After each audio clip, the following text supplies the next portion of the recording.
everybody, welcome back to my channel.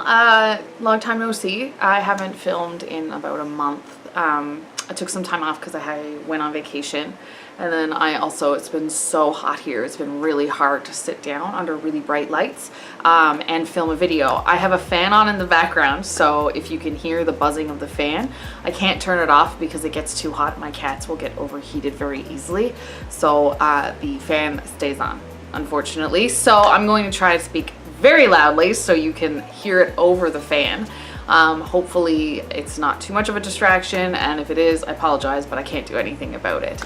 So without further ado, let's get right into the video. So today what I decided to do is I did a video about a month ago regarding my skincare stash in cleansers, and I kind of thought about it and I was like, what other things do I have quite a few of that would be enough to make an entire video out of? And I thought about it and I kind of went through my collection and I realized I have quite a few masks.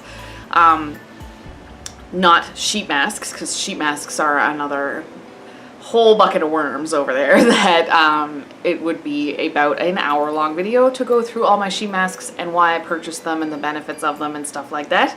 So I decided to keep it to my wash-off masks, my peel-off masks, anything that involves staying on your face for an extended period of time without the added sheetness of it. So yeah, so all of these products are pretty much mostly Asian skincare. I've got a couple that aren't, but the vast majority of them is Korean. But yeah, so without further ado, let's start in with the first mask. So the first masks I'm going to discuss are the masks that I'm actually currently in the middle of using.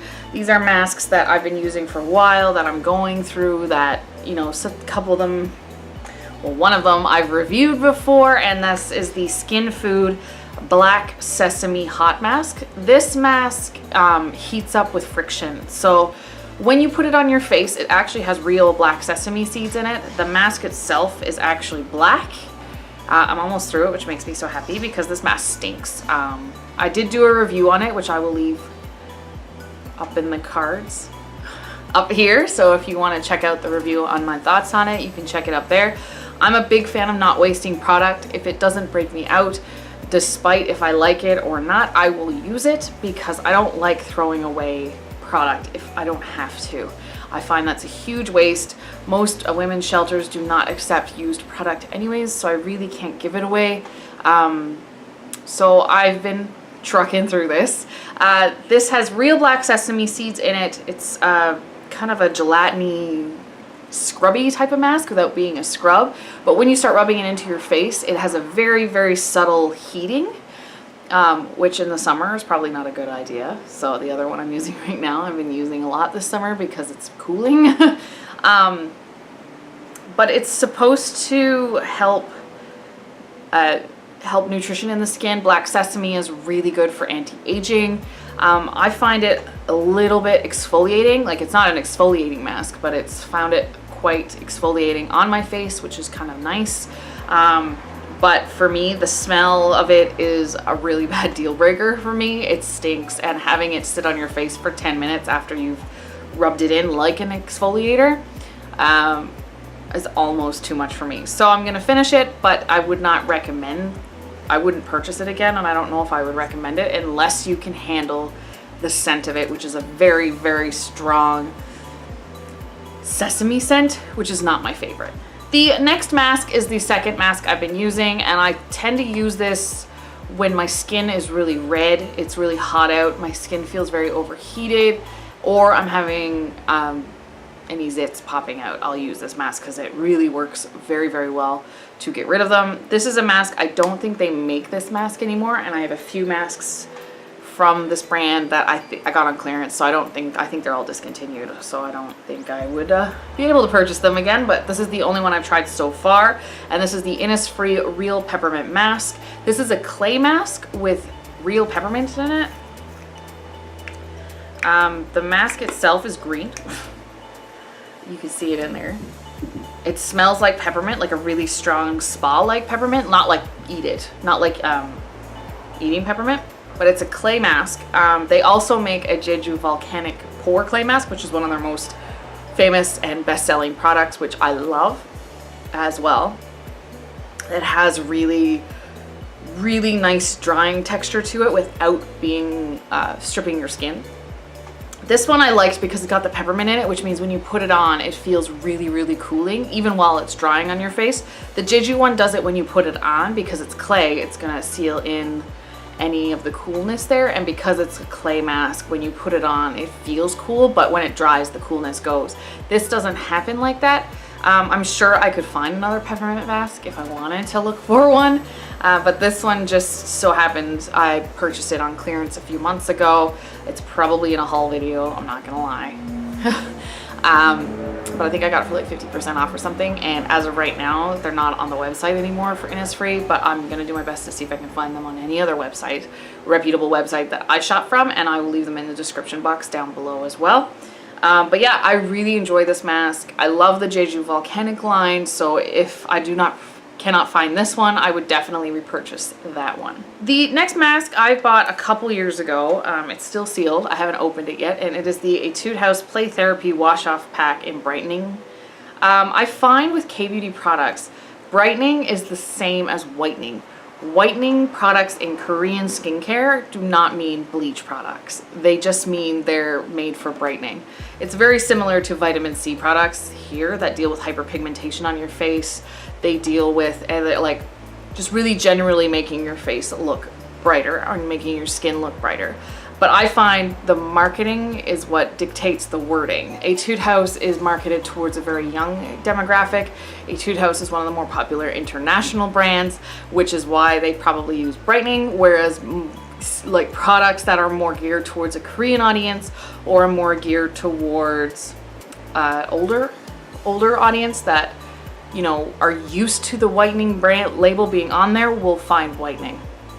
But in Korean skincare, 9 times out of 10, whitening equals brightening and vice versa. So this is a brightening wash off pack. I've never used it before. I bought it because it's brightening, and I find I have a little bit of hyperpigmentation on my cheeks that is not cool.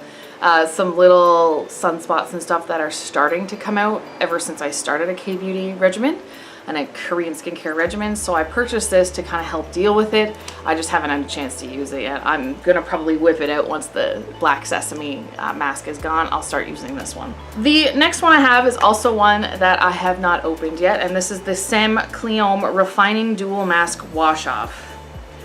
And this contains Cleome Ghiandra Leaf Extract, which is made for oily skin. It prevents pore problems and enhances good oils, like it calls it sebum, but it enhances good oils and healthy skin oils on your face. So the way this mask works is it's actually, well, the packaging itself is gorgeous. Like, look at that packaging. It's beautiful packaging. But it's actually divided, I'm not gonna open it because I haven't opened it yet. It's actually divided into 2 sections because you see one section there and one section there. One side is a clay section of mask, and yeah, it's a clay pack, so you put it onto your face where you would normally be oily, the T-zone, or on your cheeks if your cheeks get really oily. And it helps with pores as well, so if you've enlarged pores, it works like a clay mask on helping to extract all the dirt and oil out of your pores. And the second one is actually a moisturizing mask. So the second half you put on every part of your face that's dry, like cheeks can either be really oily or really dry. So if you have dry cheeks, you would put it on your cheeks, down your chin, over, you know, anywhere on your face that feels dry or is dry. So you would divide this up into 2 masks. It's a very popular trend now in Korea, is the multi-masking trend, which is you put on different masks for different problem areas on your skin. Like if you want brightening, you've got hyperpigmentation on your cheeks, you would apply a brightening mask on your cheeks, a clay pack on your nose if your nose is really oily and into your forehead, and you could apply a moisturizing pack down onto your chin or your jawline or everywhere else. So it's really kind of dealing with everyone's individual skin concerns, I don't want to say problems, but everyone's individual skin concerns, so you can actually use a different mask for each of your different skin concerns. The next one I have is another clay mask because Tyler has really oily skin, so his go-to mask is a clay mask. So this one is from Too Cool for School. This is the Morocco Ghassoul Pore Solution Morocco Ghassoul Tablet Pack. This one is kind of cool because it is a clay mask, but It's in tablet form, so it comes in these little pieces, and when you pull out a little piece, you just put water on it and you rub it in your hands, and the tablet will dissolve, like will melt into the water and create the clay pack without actually being a clay pack in here. So one tablet equals one mask, so you know exactly how many masks you have.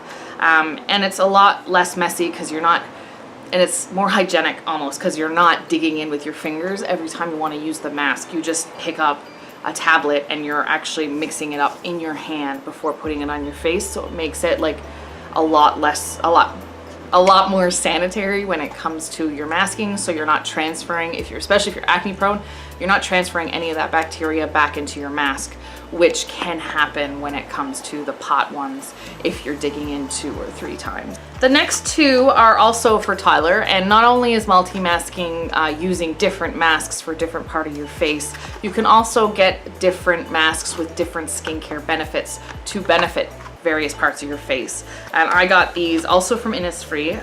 Innisfree, I find when it comes to clay masks, are the best in general when it comes to K-beauty. So these ones are the Jeju Volcanic Color Clay Mask, and this is rainbow masking.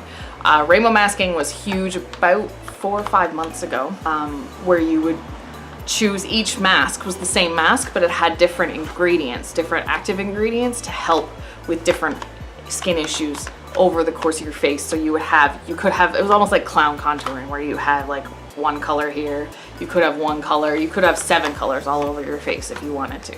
So I got a vitalizing one, which is a peach color, and I've got a calming one, which is the purple one. So the purple one is for acne, redness, anything like that. The vitalizing is kind of like nutrition, brightening, all of that. So those were purchased as well on sale. I'll see if I can find them.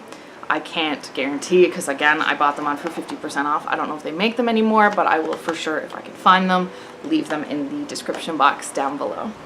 The next mask I have is actually the only mask I have that is not Korean beauty. Wow. It's really the only one I have that's not Korean beauty. This was purchased at Sephora strictly on a I'm curious about this basis, and I still have yet to use it. This is the Boscia Tsubaki Splash Mask, highly concentrated instant deep hydration treatment. This mask is uber expensive, full price. I think I got it on for like 50% off, but it's made to be put into water and then you just splash it on your face. And then you let your face dry.